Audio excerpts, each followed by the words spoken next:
खुलुमबाय NBNN रादाबाव दङ आं दिनै जारिमिन बरगयारी बावखुंग्रि बियाबनि BPF दोलोनि बिजाथि आरो आथिखालनि BTCनि मावफुं सोद्रोमा दनेश्वर गयारीया आथिखालनि थासारिखौ लानानै खौरांगिरि मेलनि गेजेरजों गासै आइ आफा रायजो राजाफोरखौ सांग्रांथि थानो खावलायदों। बुधबारनि फुंबिलियाव क'क्राझार सहरनि थेंगाथाफारायाव थानाय गावनि आंगो देरायाव BTCनि स्पर्ट्स आरो गेलेमु आरो आरबान बिफाननि मावफुं सोद्रोमा दनेश्वर गयारीया बुङोदि आथिखालाव मुलुगनाङैनो साग्लोबसारनाय गिख्रंथाव भाइरास कर'ना बेरामनिफ्राय रैखाथि मोननो थाखाय साफ्रोमबो आइ आफा रायजो राजाफोरखौ सरकारनि नियम नितिफोरखौ मानिनानै सोलिनांगौ होननानै बेसेन गोसा बिबुंथि होयो। दुनिया नाङैनो बे कर'ना भाइरासआ जों लोगोसे जोंनि BTC ओनसोल बा आसामावबो जाफैबाय। बेनि थाखायनो आं बयखौबो खावलायनो लुगैदों गभर्नमेन्टआ जे गाइडलाइन होदों बे गाइडलाइनखौ फालिनानै जोङो सोलिनाया दरखार दं। खारन बावहाय सोरबा धनी गरिबनि बाथ्रा गैया, सोरबा स्ट्रं सोरबा उइकेस्टनि बाथ्रा गैया, गासिबो बेनि लाबोग्रायानो जाबाय मानसियानो, दस्रा नङा। बेनि थाखायनो जोङो गभर्नमेन्टनि गाइडलाइनखौ सोलिनानै थानो थाखाय आं बयखौबो रायजो राजाखौ खावलायबाय। बे आयदायावनो BTCनि मावफुं सोद्रोमा दनेश्वर गयारीया बुंबावदि आथिखालाव बिसायख'थिया कर'ना भाइरासनि थाखाय फासयनायखौ लानानै BPF दोलोआ आथिखालाव गोनो गोथो थासारियाव गैया होननानै क्लियारिफिकेसन होयो। बे समाव बिसायख'थिया गिदिर बाथ्रा नङा। मानसिया थांनानै थानांगौआ, मानसिया मोनजानांगौआ गिदिर बाथ्रा। बे हिसाबैनो जेब्ला कमिसननिफ्राय डिक्लेयार खालामबाय, बे डिक्लेयार खालामनायनि उनाव आंनि समष्टि बा बावखुंग्रि समष्टियाव आङो रायजो राजाफोरखौ लोगो हमाखै। आं नैबेखौल' लोगो हमदों जे जायगाफ्राव कर'ना बेमारजों मा नियम फालिनांगौ, बेनि थाखाय आङो गोबां गावबुरा गोबां नेताफोरखौ लोगो हमनानै जाहाथे जोङो गुबुन जायगानि मानसिफोर जोंनि जायगायाव फैयोबा बेखौ माबोरै मेडिकेल ट्रिटमेन्ट खालामनांगौ आरो जोङो एडमिनिस्ट्रेटिभ माबोरै खोन्थाहरनांगौ, बेफोर बाथ्राखौसो आङो गोबां जायगायाव माने लोगो हमनानै सावरायनाय जादों। आरो फैबाय थानाय जे BTC बिसायख'थियाव बे जेब्ला जागोन होमबा जों डिसिसन लागोन। बे समाव जोङो बिसायख'थिनि सोमोन्दै रायजोफोरजों जोङो सावरायनाय खुनु जायाखै आरो सावरायनायबो नङा। जेब्लासिम नटिफिकेसन गोदान जागोन अब्लानिफ्राय जोङो रायजोफोरखौ हाबगोन, रायजोफोरजों बुजायलायगोन आरो भटखौ मानो जोंनो BPFनो होनांगौ, आंनो मानो होनांगौ, बेफोर बाथ्राफोरखौ जोङो सोरखौबा रायनानै नङा, सोरखौबा सोंखारिनानै नङा। जोंनि दयखथा, जों मावबोनाय, जों डेभेलपमेन्ट मावनाय बावखुंग्रि समष्टियाव जेब्ला आङो गुबुन जायगानि नङा, जिहेतु आं बेलगुरिनि बावखुंग्रिनि गेजेरनि जायगाथारनि, बे हिसाबै जों मिथिगौ 2300नि आवगाय जोंनि एरियायाव जोङो मोनसेबो लामा जेबो गैयामोन। दिनै जोङो जे जायगायाव सानसे थारला नांगौमोन बे जायगायाव जोङो दा 25-20 मिनिटजों सौहैनानै साहाबो मोनलोंहैनाय बे पजिसनखौ जों खालामनानै लानो हाबाय। गुबुन गुबुन राजनारि खान्थिया जा बुंदों डेभेलपमेन्टनि बाथ्रा दनेश्वर गयारीया बुंनो हाया। आं बेफोर मानसिफोरखौ बुंनो सानदों जाय बिथांमोना बावखुंग्रिनि हिस्ट्रिखौ मिन्थिया, दनेश्वर गयारीनि हिस्ट्रिखौ मिन्थिया, बेफोरबादि मानसिफ्रासो गोरोन्थिखौ बुंबाय थादों आरो बुंबाय थागोन। आरो बेबायदि नंखाय बुंनानै दिनै बावखुंग्रिनि समष्टिनि गासिबो रायजो राजा, बिभिन्न जाथि जनगोष्ठीनि रायजो राजाया बेफोरबादिखौ एक्सेप्ट खालामनाय नङा। बिसोर खोथाफ्रा नंखाय। खारन जों मिथिगौ क'क्राझारनिफ्राय चकरशिलासिम आलिबिटाजों थांनो थाखाय जोंनो सानसे सम नांगौमोन। बारा गिदिरखौ आं बुंनो थाङाखै। 2012 सनाव जेब्ला जोंहा मोनसे दाङाबाजि जाबाय, जोंहा बाहाय मानसि थैलायनाय जाबाय, बे मानसि थैलायनायखौ लायनो थाखाय जोङो एखेबारे धिर गार्डजोंसो फैनानै हाबफैयोमोन। दिनैनि दिनाव जोङो सजा-सजि लायनो हाबाय। दा बेफोरखौबो नंखाय खोथा बुंनानै राजनिति गेलेनाया टटेलि स्टप जानाया मोजां। खारन बे नंखायखौ जेब्लाबो रायजो राजाया फोथाया। खारन बावखुंग्रि समष्टिया माखासे धुबुरी डिस्ट्रिक्टनि आन्दारावमोन, माखासे क'क्राझार डिस्ट्रिक्टनि आन्दारावमोन। आरो बावहाय MLA हिसाबै जोंहा साथाम, मोनसे जाहैबाय पुब बिलासपारा, मोनसे जाहैबाय इस्ट क'क्राझार, मोनसे जाहैबाय सिडली। बे मोनथाम समष्टिजों लानानै बावखुंग्रि समष्टि जादों। आरो बे हिसाबै जोङो बे एरियानि मानसिफोरजों माबोरै थानांगौ, माबोरै गोरोबनांगौ, बबे समाव जोङो मानसिखौ सहाय खालामनांगौ जोङो होबोगासिनो दं। न' डाउट साफा सानै थाखोमानो हागौ, राजनितिकआव थाखोमाखायो, गासिबो बिनायखौ जों होजोबनो हाया। दिनै गोबां समावनो बुंदों साख्रि बाख्रिनि खोथा। आङो साख्रिखौ रावनोबो जासिनानै होआ आरो होनायबो नङा। आरो मिसा खोथा बुंनायबो नङा नों उमुगा साख्रि मोनगोन आङो भट होबा नोंनो साख्रि होनाय जागोन नोंनो ओरै डेभेलपमेन्ट खालामनानै होनाय जागोन आं बेखौबो बुंनाय नङा गभर्नमेन्टनि गाइडलाइना जेजों फैगोन जे नियम नितिजों फैगोन बेजोंसो खामानि मावनायाव आं रेडि खारन आंनि जिबनाव आङो दाख्लैसो बड'लेण्ड इउनिभारसिटि जोङो जायखौ बड'फा होननानै मोनथिगौ बा बुङो बा सिबियो बे मानसिनि जेब्लानो आंनि फान्डआव एसे आं फैसा मोन्दोंमोन जोङो इउएन ब्रह्म बड'फानि इउएन ब्रह्मखौ बड'लेण्ड इउनिभारसिटियाव गायसननो हाबाय आरो बेजों लोगोसे जे सुजित नार्जारि फार्स्ट पार्टियार्स अफ बड'लेण्ड मुभमेन्ट बिथांनि दिनैनि थांनानै थानायनि थाखाय मानसिफ्राथ' बिथांखौ लानानै राजनिथि गेलेयो खिन्थु बिथांनि थांनानै थानायनि बिथांनि नामा जाहाथे जोंनि गेजेराव डिलेट जाया बेनि थाखाय जोङो दिनै आन्डार 13 आसाम स्टेट फुटबल मेचखौ जोलुर बादायलायनायखौ जोङो सुजित नार्जारिनि नामावनो खालामनो हाबाय आरो बावैसो एसे आवगाय जोंहा जोहोलाव सोमब्ला बसुमतारी बिदा गेदेरनि मुङाव जोङो आसाम लिगखौबो खालामनो हाबाय आरो बावहायनो गोबां नङै जाय गथ'फ्रा उनावसो फैनानै खामानि मावफैदों माने बिसोरो थाबायनानै खामानि मावनो मोनफेराखै साइकेल सालायनानै खामानि मोनफेराखै बेबादि गथ'फ्रा दिनै फैनानै नंखाय खोथा बुंनाया जोंनि जाथिनि थाखाय मोनसे दुर्भाग्यजनक आरो बे दुर्भाग्यजनकआ रायजोफ्रा सिनायनो हायैनि बाथ्रा गैया बे समावनो मिथिनो लुबैबावदों जे सारा बिटिसिनि मोननै बिफान इएम मोननानै जे स्पर्ट्स आरो आर्बान डेभेलपमेन्टनि सायाव मोननै बिफान मोननानै जों नुनो मोनदों नोंथांनि नेतृत्वआव क'क्राझाराव माबायदि खामानि मावफुंनो हादों सानो नोंथाङा स्पर्ट्सआव जेनेरेलि स्पर्ट्सआव आङो इनकारेज खालामबाय थादों आरो गोबां समाव आङो उपलब्धिबो खालामदों बेनि थाखायनो आङो गथ'फ्रा जाहाथे जोंनि फोरोंनाया एसे समस्या जाबाय नामा भुल जाबाय नामा बेनि थाखायनो आं दाख्लै एसे कयेक माससो आवगाय बिटिसिआव मोनसे डिसिसन लादों एससि मिटिङाव जोंहा स्पेसियेल माने कर्स लानांगौ माने फोरोंग्रा नांगौ खारन फोरोंनाया जथेस्थ' नङैनि थाखाय जों गथ'फोरनाव पस्ट मर्टेम खालामबाय थायो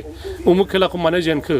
बे जेननायनि खारना मा बेखौबो सोंनानै पस्ट मर्टेम खालामनानै जों मोनबाय जे जोंनाव फोरोंनायनि आदब खायदाया जथेस्थ' दस्रानि तुलनायाव एसे गाहाय जानानै दं बेनि थाखायनो जों साबसिन फोरोंगिरि मोननो थाखाय जोङो कर्सनि थाखाय स्पेसियेलि थाखाबो जोङो बाजेटआव हमनानै दोनखाबाय आरो बेखौ इलेक्सननि थाखाय आं एपइन्टमेन्ट होनाय जायाखै खिन्थु इलेक्सन बायनानै जायखि जोङो बे मोजां कर्स मोननो थाखाय जोङो बक्सिं कर्स आर्चारि कर्स फुटबल कर्स ओमफ्राय काबादि कर्स जोंनि लाइमोनफ्रा जाहाथे आथिङाव गसंनानै थानो हायो साख्रि बाख्रियाव मोननो हायो बेनि थाखाय जोङो खालामना दोनखादों बेनिफ्राय जिहेतु आर्बाननि खोथा आर्बानाव दिनै फैसाया जथेस्थ' नङाबाबो आसाम गभर्नमेन्ट बा सेन्ट्रेल गभर्नमेन्टआ जोंनो एफा एनै फैसा हरबाय थादों आरो बेखौ जोङो नांगौ रोखोमनि जोङो खालामगासिनो दङ आरो बावहाय खुनु कमप्रमाइस गैया सोरबा बुंदों लामा मोनसेयाव माने खनब्रै खनबा हमनानै जाबाय हा फोरमानखौ होथों खारन बेनि थाखाय आंनो बेफोरखौ नायखायो बबे जायगाया खामानि जायाखै बबे जायगाया जायाखै बिथांमोना 7टा 8टायाव सिखारो आं फुंनि 4:30निफ्राय लामाफोरखौ नायखायो साफा जादोंना जायाखै जथेस्थ' खस्थ' खालामनानै साफा खालामनो जोङो सेस्था खालामदों खिन्थु हाथारियाथ' दस्रा बाथ्रा जाहैबाय जोङो जेब्लासिम माने सिभिक सेन्सआ जोंनि गेजेराव थिग फैया अब्लासिम जोङो माने क्लिन खालामनाया जोंनि थाखाय समस्याबो जादों सिभिक सेन्सखौ जोंनो थाखाय जोंनो दरखार नांगोन जे भटारखौ थिग खालामनाय जोंना बाथुराम बसुमतारी आदा बाथुराम बसुमतारीमोन बेयो आंनि खाथियाव आंनो फट' लांनो फैदोंमोन माने होनबानो आं बुंखादों आंनिखौ डिलेट खालामना होदो जिहेतु आं बाहाय भटबो होखाफेराखै होनायबो नङा आंनि सेन्टारा जाहैबाय रयनादाबि सेन्टार आं बेलगुरि गामिनि दा बेयो मुलान्दुआव जाबाय ओंखायनो नोङो डिलेट खालामना होदो आङो बिथांखौ रिकुवेस्ट खालामदों आरो बिथाङा दाननाबो हरदोंमोन खिन्थु आनलाकिलि मारैबा फैलायबाय आङो दाख्लै सोंफिनबाय आदा ओरै ओरै जाबाय मा खालामखो औलै आंबो दानदोंमोन खिन्थु जिनिसा माने जाखांफिनलायबाय बेथ' आंनि दाय नङा आङो फट'बो हरखायाखै आरो आंनि फेमिलिनि नामा गासिबो जोंहा बेलगुरियाव जोबसो आंनि फिसाफोरनि नामाबो बेलगुरियाव जोबसो खिन्थु नै बाहाय आनलाकिलि माने 2500 ओंखारदोंमोन खोमा बेनिफ्राय आंना मोनब्रै जायगायाव ओंखारोमोन नामा जिहेतु आंहा मैदेर खर'आव हाथिमाथायावबो न' दङ थेङापारायावबो मोनसे जायगायाव थायोमोन आं बिदान्दानि न'आव बेखौबो दानजोबनो हाबाय हाथिमाथाखौबो दानजोबनो हाबाय नैबे मारैबा आनलाकिलि थालांदों दा बेखौनो लानानै सोरबा बुङोबा बे आंनि थाखाय जेबो नङा थिगसाल' आङो बिएलअनो फट'खौ हरखायाखै आरो दाननो थाखाय आं एप्लिकेसनबो होखादों ओमफ्राय आङो बारे बारे गुबुन जायगायाव होनबाय थादों आंहा भटारा मोनसेल' थानांगौ जिहेतु मोनब्रै जादों आङो बेनि थाखाय दायि जागोन आरो बे दायिखौ आं लानो हाया होननानै आङो एप्लिकेसनबो होखादों आं थानायावबो इनफरमेसन होखादों 2006 सनावनो आङो इनफरमेसन होखादों आंना भटारा ओरैनो जानानै दं बेखौ जाहाथे डिलिट खालामनानै मोनसे जायगायावनो दोनो बेनि थाखाय बेफोरखौ सिन्था खालामनांगौ जेबो बाथ्रा गैया खारन आङो गावनो बेलगुरियाव आं थागोन जिहेतु बेलगुरियावनो आंनि जन्म जायगा आरो बे गामिखौ लानानै आं गौरब खालामो बे आयदायावनो बिटिसिनि मावफुं सोद्रोमा दनेस्वर गयारिया बुंथिबावोदि राजखान्थि थासारिखौ लानानै गुबुन गुबुन आफाद दोलो गौथुमफोरनि गेजेराव गावजों गाव दान्थे बिदान्थे खालामलायनो नाङा होननानै बुंथियो राजनितिनि फोथाराव जे नुबाय थायो जे सार गुबुन सासेया गुबुन सासेखौ बखिलायनो थासारि लाबोबाय थायो बे बिथिङा माबोरै जानो हागौ सार आंनि जायगायाव आं बखिनाय नङा जाय आंजों कन्टेक्ट खालामदों आंनि लोगोखा प्रतिभा ब्रह्मआ आं बेखौबो बेक्तिगत भाबै आङो जेबो बुंनाय नङा खारन बेहाबो राइट दं आं बयखौबो आपिलसो खालामदों राजनिति गेलेनो थाखाय एन्जयमेन्ट हिसाबै बयबो पार्टिसिपेट खालाम दस्रा पार्टिखौबो आं बादा होआखै दिनै गण सुरक्षा पार्टिखौबो आं बादा होआखै कंग्रेसनिफ्राय होदों आं बयखौबो पार्टि बादा होआखै इन्डिपेन्डेन्टबो होदों आं बादा होआखै आं बयखौबो वेलकामसो खालामदों जिहेतु गणतन्त्र हिसाबै जोङो राजनिति गेलेलायो बयबो फै सोरखौबा बादा होनानै बेनि गोसोनि दुखु जों होनायाव आङो एसे दनेस्वर गयारि हिसाबै बिपिएफनि केन्डिडेट हिसाबै आं रावखौबो बादा होनाय नङा आरो आं बेक्तिगत आक्रमणबो खालामनो थाखाय दरखार गैया आंनि बावखुंग्रि समस्थियाव आं बिसास खालामो रायजोफ्रा दिनैसिम जोङो थिगैनो दङ आरो जिखुनु समस्यायाव आं बिथांमोनजों शेयार खालामलायनो आं जेब्लाबो टाइम होनो थाखाय आं रेडि आं बुंबाय थायो रायजोफोरखौ माबा मोननाय मोननैखौ लानानै जोङो सावरायनो नाङा आंखौ इउस मी आंखौ बेबहार खालाम जेब्लानो समस्या जायो आंखौ बेबहार खालाम आङो बे बेबहार खालामनायाव आङो दिनैसिम मेंनानै थागोन बा लोमजानानै थागोन नंखाय बाथ्रा बुंनानै थागोन आं दिनैसिम गैया खारन आंनि जायगायाव बावखुंग्रि समस्थियाव गिबियाव जोङो बिटिसि एकर्डनि आवगाय जोंहा मा दंमोन दिनै मा मोनखो हयथ' गोबां मानसिया बुंनो हागौ माने दिनै उमुक जायाखै जेब्ला प्रेक्टिकेल मावनो थाङो बिसोरबो थखर जागोन मारै थखर जागोन दिनै स्पर्ट्स कलेजनि थाखाय मानसिया बुंनो हागौ बिटिआरआव स्पर्ट्स कलेजआ फैबाय बिटिसिआवनो फैखादों बिटिसिआवनो फैनानै दंखायो थाखाबो फैनानै दंखायो जों गोबां जायगायाव हा नागिरबाय खिन्थु 400 बिगाखौ मोनसे जायगायावनो मोननो थाङा दा 400 बिगाखौ मोननो थाङोबा जोङो सारा फरेस्टखौ सिफायजोबनांगोन बेखौबो फरेस्ट डिपार्टमेन्ट एलाव होनाय नङा बे समाव गोबां मानसिया बुङो गावनि जायगायाव माने डेभेलपमेन्ट खालामाखै इन्डास्ट्रि खालामाखै इन्डास्ट्रिखौथ' आं बादासो होखायो आङो स्मल स्केलनि बादै माखासे दुङा ओंखारलायनाय बेफोर इन्डास्ट्रिखौ आं बादासो होखायो खारन बेफोरनि थाखाय दिनै सारा प्रिथिबिया मा जादों मा समस्या जादों जों बेखौ मिन्थिनांगोन आरो बेखौनो नङै खोथा बुंनानै दिनै गामिनि गथ'फोरनो साख्रि होगोन होननानै दिनै गामिनि गथ'फोरनो सेल्फ हेल्प ग्रुपआव इमानुएल थाखा होगोन होननानै आं बुंनाय नङा बेफोर बाथ्राखौ थगायनानै आं राजनिति गेलेनाय नङा गभर्नमेन्टआ जेखौ होयो बेखौ आङो पाब्लिकनि रायलायनानै होयो आरो बेखौ सोरखौबा थगायनानै आंनो भट होबा ओरै साख्रि मोनगोन आं बेखौ बुंनाय नङा आं नैबेखौसो जाजानो लुगैदों जाय गथ'फ्रा साख्रि इन्टारभिउ होयो बे गथ'फ्रा पेपार नायनो थाखाय गावखौनो साहस खालामनानै लानाया दिनैनि दिनाव दरखार दं आं ओरै लिरदोंमोन आं ओरै नाम्बार मोननांगौमोन बे नाम्बारखौ आं मोनाखै बेखौ मोननो थाखाय जोंनि गार्जेनफोर साफ्रोमबो माने फरिखा होग्रा इन्टारभिउ होग्रा गथ'फ्रा बेखौ खालामनानै लानाया दिनैनि दिनाव दरखार दं रंजालि बैसागु आरो नोंथांनि समस्ति बासि गासै रायजो राजाफोरनो मेसेज फैबाय थानाय जे बैसागु जोंनाव बावखुंग्रि फेस्टिभेल जायोमोन जोङो काउन्सिलनिफ्रायखौ खालामोमोन आङो दाख्लै काउन्सिलनि अफिसारफोरखौ बुंनानै टटेलि स्टप खालामबाय खारन हाजो गाखोनायाव जोंहा गुबुन जायगानिफ्राय मानसि फैयोमोन बे समाव खुनु रिस्क लानो हाया बेनिखायनो आं बयखौबो रायजो राजाखौ खावलायगोन जिहेतु बैसागुनि नामाव जोङो ज' जाजाय मोसायाबालानो जिहेतु सारा प्रिथिबियानो सारा बुहुमनाङैनो जे गिख्रंथाव जादों बे गिख्रंथावआव गावखौनो एलार्ट खालामनानै जाहाथे आवगायनि बायदि लेथेर फेथेर जाया आं बेखौ खावलायगोन बेनिफ्राय फैबाय थानाय जे राजनितिक बे राजनितिखौ थगायलायनायखौ टटेलि बाद होलायनायखौ आं बयखौबो खावलायदों खारन दिनै गामि थांनानै मा जादोंलाय दा गामियाव मा जादोंलाय बे जेराव रेशन कार्ड गैयैनि माइरं होलायनाय कम्पिटिसन माने आं मारै होनो हायो आं मारै होनो हाया हो बेखौसो कम्पिटिसन जाहाथे बेफोर जाया जोङो ओरै रायलायनांगौ गरिब गुन्द्राया थांनानै थानो थाखाय दिनै बेसेबां माइरं नांगौ उदैयाव हाबनो थाखाय बेखौ जोङो बयबो स्पन्सर खालामलायनो हानाया जोंनि सामाजिक मानसिफोरनि थाखाय दायबद्ध आरो बेखौ जों पालन खालामजानो आं लुगैदों माखासे जिनिसा डेभेलपमेन्ट गैया माबा गैया आं फंबाय प्रमद बर'खौ खावलायनो लुगैदों बिथाङा बावखुंग्रि समस्थियाव जेराव थाङो मिटिङाव बेफोर जायगायाव ससमा गाननानै थांदोंना मेगना मोजां नंगौना नङा आं बेखौसो सोंनो लुगैदों खारन हाजोबाखै 100% डेभेलपमेन्ट खालामनो हाजोबाखै हानायबो नङा खारन फैसा लिमिटेड फैयो आरो बे लिमिटेडनि गेजेराव जों खामानि मावनो आवगायलाङो बे हिसाबै गासिबो गामियाव फाखा लामा जादों आं बेखौबो बुंनाय नङा खिन्थु आं मोनसे प्रश्न खालामगोन बिथाङा जे जायगायाव जन्म जादों बे जायगायाव 2003 आवगाय बे जायगानि इनफ्रास्ट्राक्चारा मामोन दिनै मा जाखो